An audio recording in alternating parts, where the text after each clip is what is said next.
Bueno, les damos un cordial saludo, bienvenida para todos nuestros oyentes, para cada uno de los seguidores de nuestras redes sociales y por supuesto esta es su emisora Buscuenti Radio, porque recuerda que donde estás no es el final. Continuando con nuestra programación, vamos con la presencia de Rafael Pando en su segmento Caminando con Jesús. Así que Rafael, bienvenido, ¿cómo estás? Hola, buenas tardes, muchas gracias. Ya estoy listo para el tema de esta tarde. Lo he titulado La Semana Santa, con motivo de estos días que pues está recordando los eventos de la última semana de Jesús en Jerusalén. Y por eso creo que es un momento oportuno para hablar sobre este tema. Así es que ya estoy listo para iniciar. Listo, iniciamos entonces. Bueno, pues me pareció interesante con motivo de lo que se lleva a cabo en estos días, hablar de la última visita de Jesús a Jerusalén, que fue la semana previa a la Pascua, a esta celebración judía, el Pesaj, como le llaman. Y como sabemos, la Pascua es una remembranza, es recordar cómo Dios liberó al pueblo de Israel de la esclavitud en Egipto. Y bueno, se celebraba cada año esta fiesta de Pascua. Y Jesús, en la última semana que estuvo en este mundo terrenal como hombre, visitó Jerusalén con motivo de la fiesta de la Pascua. Así es que la visita de Jesús a Jerusalén pues fue totalmente intencional y sobre todo sabiendo Jesucristo que en esa última semana pues él se enfrentaría con las autoridades y terminaría con la muerte por crucifixión.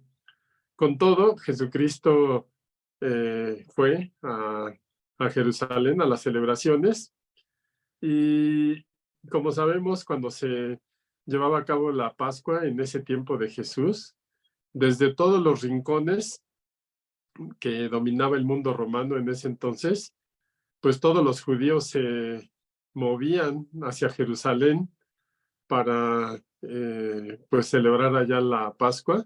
Era una peregrinación muy grande y una celebración de cómo Dios los liberó de la esclavitud en Egipto.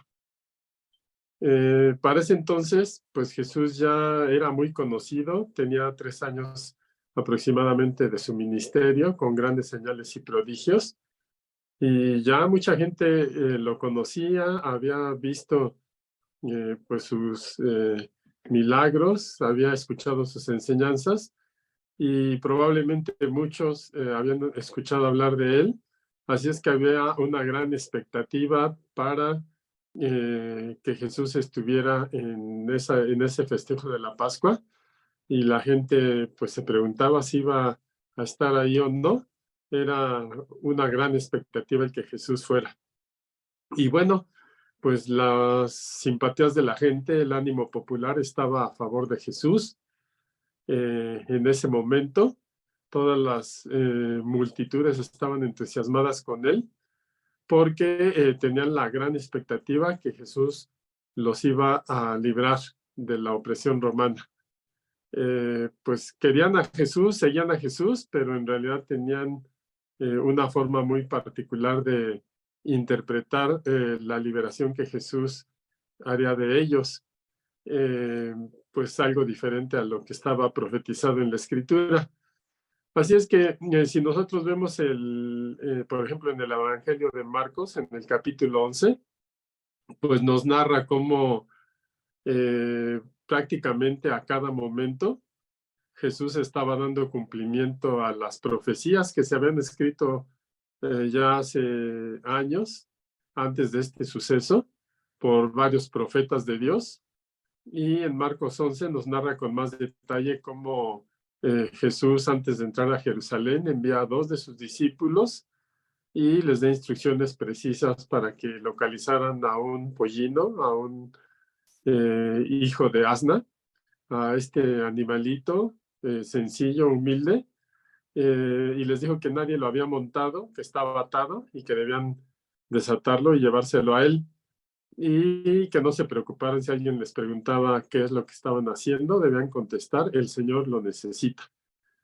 Le llevaron ese pollino a Jesús, puso su manto sobre él y lo montó para hacer la entrada a Jerusalén. Y la narración de Marcos 11 nos dice que también mucha gente tendía sus mantos en el camino, otros cortaban ramas de los árboles y los tendían en el camino, haciendo una gran recepción de la entrada de Jesús a Jerusalén. Entonces, hasta ese momento, Jesús tenía las simpatías del pueblo, había una gran expectativa de lo que esperaban de él, y pues todo el mundo a una sola voz, gritando, decían Hosana y bendito el que viene en el nombre del Señor. Y como sabemos, pues prácticamente este clamor de Hosana es Dios, sálvanos. Era una gran necesidad que tenían ellos. El pueblo de Israel nunca se sintió cómodo siendo sojuzgado por otro imperio, por otra nación. Dios los liberó en algún momento de Egipto. Estaba el momento de la Pascua para recordar la mano poderosa de Dios y pensaban que ese era otro momento en donde Jesús podía liberarlos de esa opresión romana. Y esa llegada de Jesús fue el primer día de la semana del calendario judío, que es el domingo. Y lo que en el mundo de hoy, en el mundo cristiano, pues se le ha denominado en el mundo occidental el Domingo de Ramos. O sea, este domingo antier, el que acaba de pasar, pues se recuerda ese momento, un domingo así, en donde Jesús entra con toda la aclamación de la gente y pues tienen sus palmas y sus mantos para recibirlo. Y fue una entrada muy particular la que hizo Jesús, porque a Jerusalén se dirigían multitudes de todos lados de los pueblos que dominaba el Imperio Romano. Todos los judíos se trasladaban allá y fácilmente Jesús hubiera pasado, junto con sus discípulos, hubieran pasado inadvertidos al llegar a Jerusalén por el número de peregrinos que iba para allá. Pero su llegada fue muy particular porque no lo hizo anónimamente, por el contrario, lo hizo abiertamente, cumpliendo así la profecía del profeta Zacarías. Tampoco lo hizo como la expectativa que tenía la gente de Jesús. Esperaban un Mesías, un rey que los liberara, y pues la costumbre era que los reyes pues llegaban con todo su poder y majestuosidad a caballo, y ese era el vehículo de liderazgo, de poder, y esa era su entrada triunfal, pero lejos de eso Jesús entró en un pollino, cumpliendo la profecía de Zacarías 9, de versículos 9 y 10, donde dice, Zacarías 9:9 dice, llénate de alegría, hija de Sión, da voces de júbilo, hija de Jerusalén, mira que tu rey viene a ti, justo y salvador y humilde, y montado sobre un asno, sobre un pollino, hijo de asna. Es decir, estaba profetizado la manera como Jesús iba a entrar a Jerusalén, de una forma humilde, sobre un asno, sobre un pollino, y esas expectativas que la gente se había formado de él como un liberador poderoso del Imperio Romano, pues no tenían respaldo en las escrituras de los profetas, lo que se había dicho de su forma de llegar a Jerusalén. Salvador, tu rey viene justo, Salvador humilde y sobre un pollino. Y bueno, pues se dio ese momento, se cumplió esa profecía de Zacarías 9:9, al momento que Jesús entró a Jerusalén, y como decía Hosana, literalmente significa salva ahora, libéranos ahora. Ese era el grito, el clamor que los israelitas estaban pidiéndole a Jesucristo. Y pues ese día hoy es conocido como el Domingo de Ramos, donde muchas culturas pues tratan de reproducir como una remembranza a ese momento. Le han puesto así, pues por alguna forma de identificarlo, evocar ese momento donde Jesús se presenta a su pueblo como el Mesías, como lo decía la profecía, como un rey de paz. como un rey humilde. Así es que los israelitas sí querían a Jesús, tenía mucha aceptación con ellos, pero querían un Jesús de acuerdo a sus propios términos, a la expectativa que tenían de él. Y bueno, pues Jesús nunca impuso nada por la fuerza. eh, su, el reino de los cielos que se ha acercado y que él anunció, pues lo trajo con sencillez y humildad y con paz para reconciliar al hombre con Dios. Y pues al no cumplirse esas expectativas, pues sabemos que los mismos que clamaban Hosana, hijo de David, pues una semana o pocos días después estaban gritando crucifícale.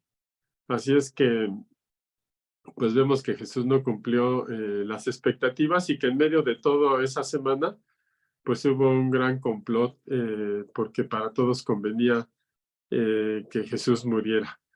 ¿Qué eventos sucedieron?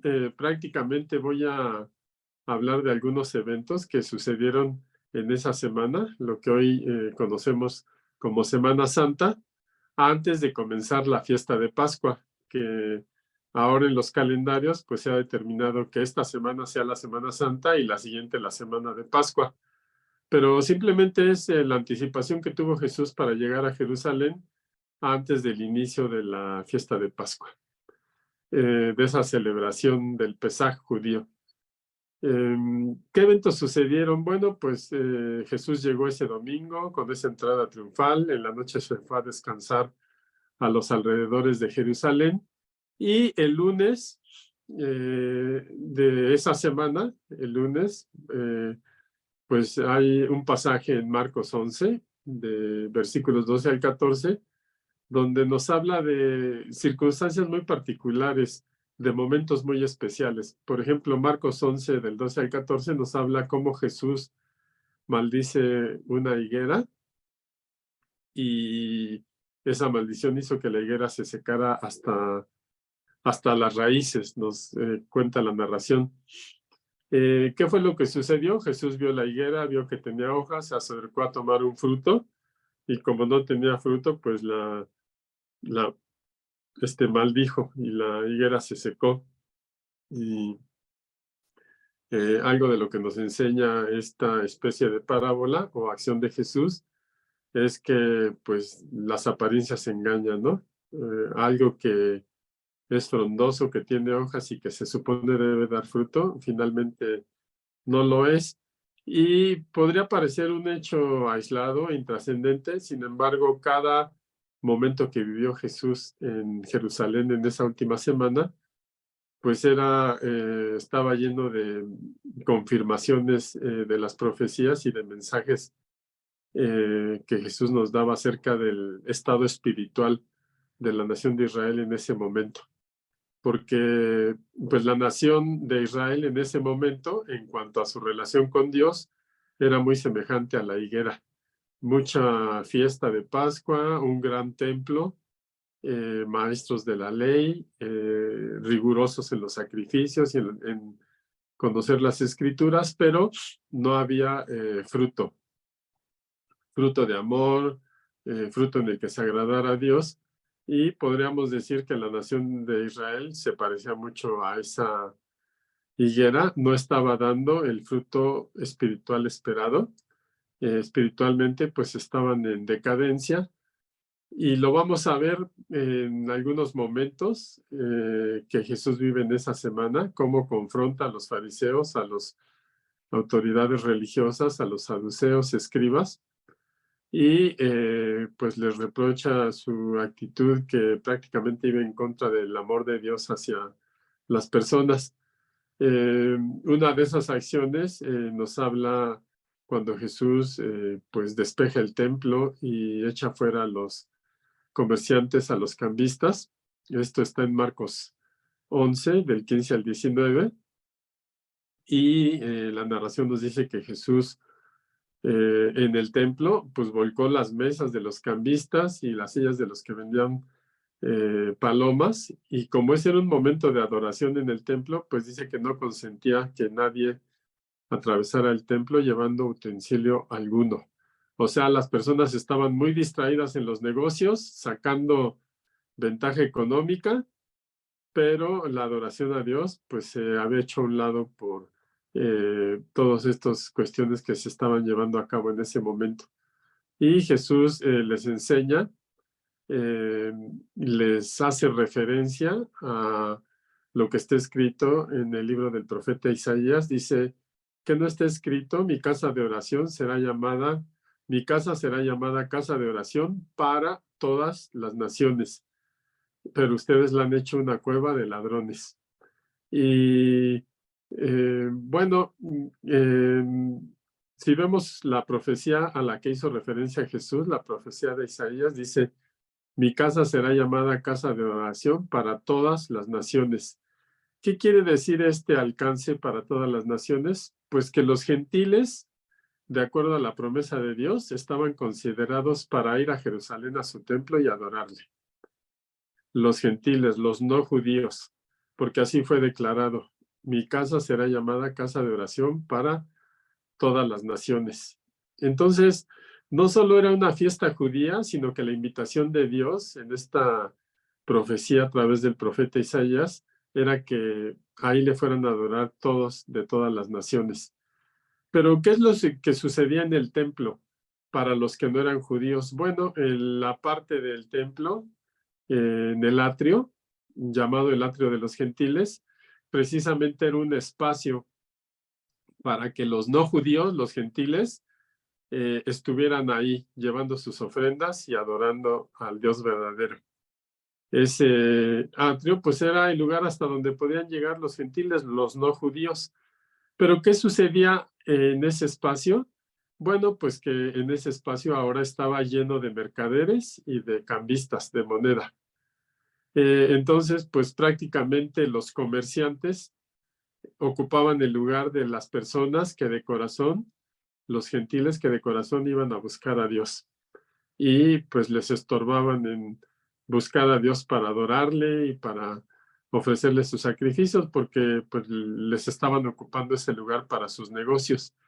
Así es que por eso Jesús azota, vuelca las mesas porque se dio cuenta que no se estaba cumpliendo el propósito y pues declara mi casa será llamada casa de oración y ustedes la han hecho una cueva de ladrones. O sea, se perdió el propósito y por eso es que la condición espiritual de los israelitas en ese momento pues estaba decadente y pues estaban más ocupados en los negocios, en vender caro los animalitos del sacrificio a los viajeros que iban de las diferentes naciones a precios muy elevados.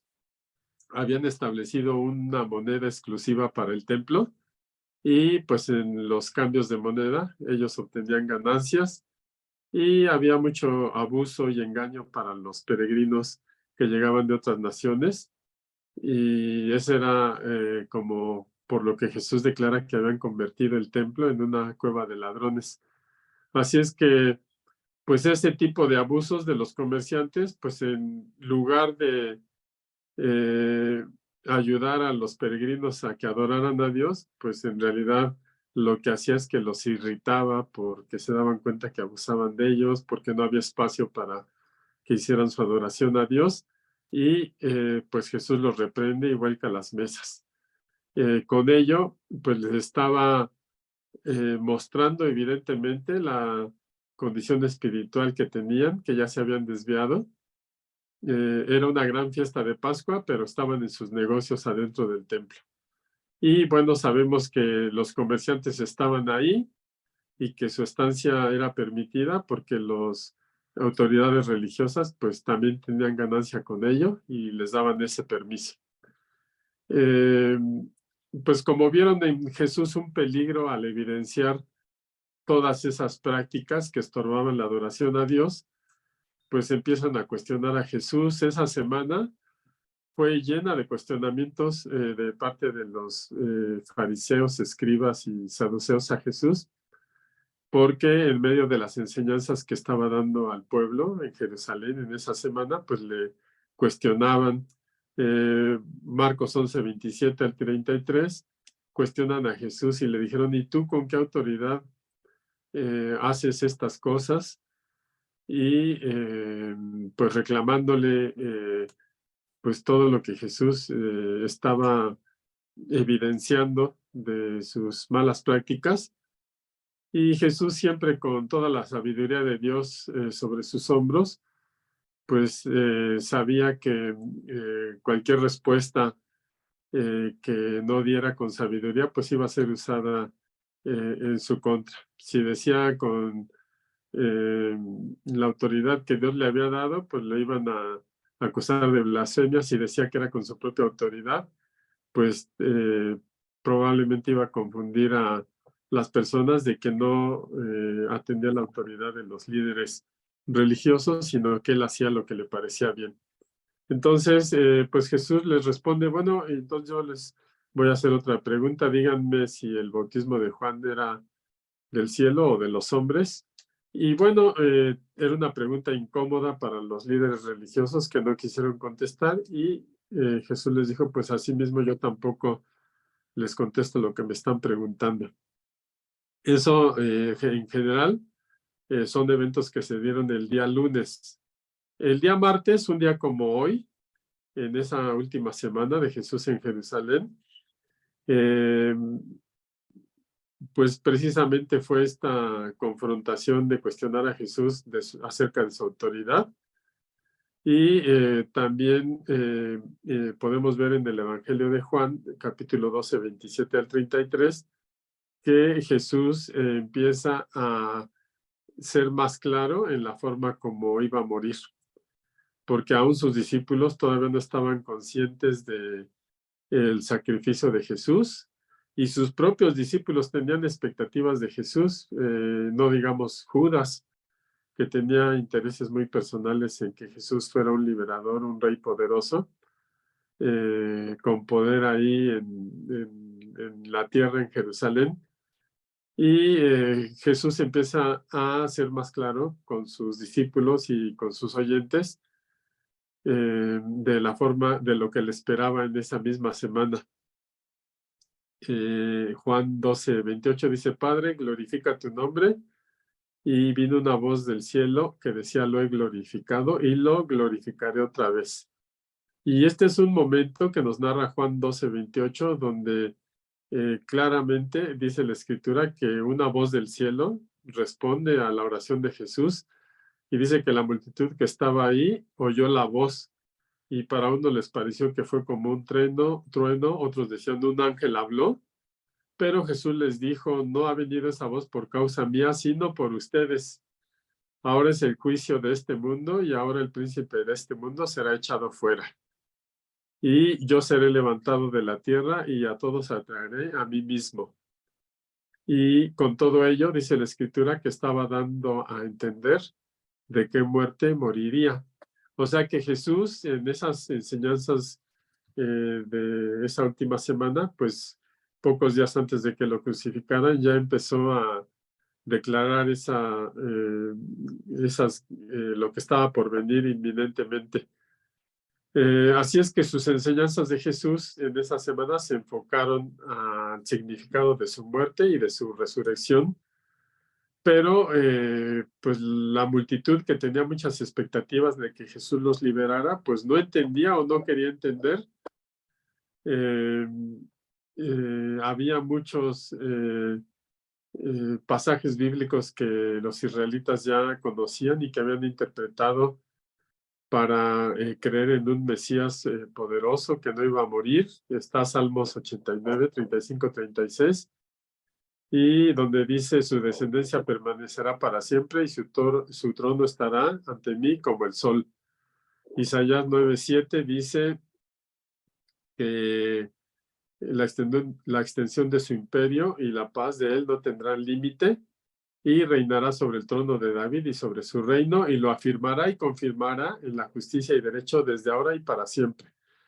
Estas escrituras que les leo de una manera muy rápida, Salmos 89 e Isaías 9:7, pues eran interpretadas como un Mesías poderoso que no iba a morir. Sin embargo, no les concordaba lo que Jesús estaba enseñando de la forma como iba a sufrir, cómo iba a morir, y que después de ello se iba a establecer su reino eterno. Lo que no habían entendido es que Dios estaba delante de ellos en forma de hombre y que como hombre estaba ahí para pagar el precio del pecado por toda la humanidad y obtener una gran victoria sobre la muerte y sobre Satanás para subir al cielo con el Padre. Así es que en todas estas revelaciones las empezó a dar Jesús. También habla de los debates que tuvo con las autoridades religiosas, con estas preguntas que le hacían. Esa semana se caracterizó por mucho diálogo de Jesús con las autoridades religiosas. Los saduceos le pusieron una pregunta con trampa, porque no creían en la resurrección. Y pues le hicieron una pregunta de una mujer que se casó con muchos hombres y dijeron, cuando resucite, ¿cuál va a ser su esposo? Y pues Jesús también le responde de una manera muy sabia a los saduceos que pues no creían en la resurrección simplemente porque en el Pentateuco, en el libro cuyos escritos son de Moisés, pues no habla específicamente de la resurrección. Sin embargo, Jesús sí les hace referencia a Éxodo 3:6, donde podemos ver que Dios no es un Dios de muertos, sino de vivos, y probablemente esta escritura había pasado inadvertida para los saduceos, pero Dios se refiere a los antepasados, no como alguien que ya había muerto y como que vivieron algún tiempo, sino como que estaban vivos. Y Jesús eso es lo que les enseña. Le ponen preguntas capciosas acerca del pago de impuestos a los romanos. Jesús le responde sabiamente, denle al César lo que es del César y a Dios lo que es de Dios. Le preguntan a Jesús sobre el gran mandamiento y Jesús les responde, resumiendo la ley, que el principal mandamiento es amar a Dios sobre todas las cosas y el segundo es algo muy semejante, amar a su prójimo. Entonces, todo ello sucedió en esa semana. Jesús enseñó mucho. Ese día martes, por cierto, pronunció para los discípulos en el Monte de los Olivos un discurso muy largo en donde les habló sobre el tiempo del fin. A una pregunta de los discípulos, Jesús predijo de manera detallada lo que iba a suceder más adelante, la destrucción de la ciudad santa, de su templo, y dio una explicación profética del regreso, de su regreso y de la ira de Dios, de la gran tribulación que iba a preceder a su regreso. Así es que fue una semana tremenda. El mundo pues la recuerda en estas fechas. Muchos países cristianos pues llevan a cabo lo que se conoce como la Semana Santa y pues se recuerda todos estos hechos de Jesucristo con representaciones, con películas, con enseñanzas, con remembranzas. Y bueno, pues todavía hay muchos eventos que sucedieron en la última semana de Jesús, la conspiración que se hizo contra él, donde participó Judas, los líderes religiosos, el sumo sacerdote, porque a todos convenía que Jesús no los confrontara con el camino que habían tomado, entristeciendo a Dios. Así es que pues fue un complot donde mucha gente participó pensando en sus propios intereses sin importarle o reconocer a Jesús como el Hijo de Dios. Y bueno, pues prácticamente les he narrado eventos del Domingo de Ramos, el lunes y el martes, y pues ya el segmento no da para todo lo que sucedió el resto de la semana, pero yo espero que pues este repaso de lo que tal vez muchos de ustedes ya conocían haya sido de bendición para tener presente el sacrificio de Jesús por nosotros. Muchas gracias por su atención, que acaben de pasar una excelente semana, que pasen, nos vemos la siguiente. Hasta luego.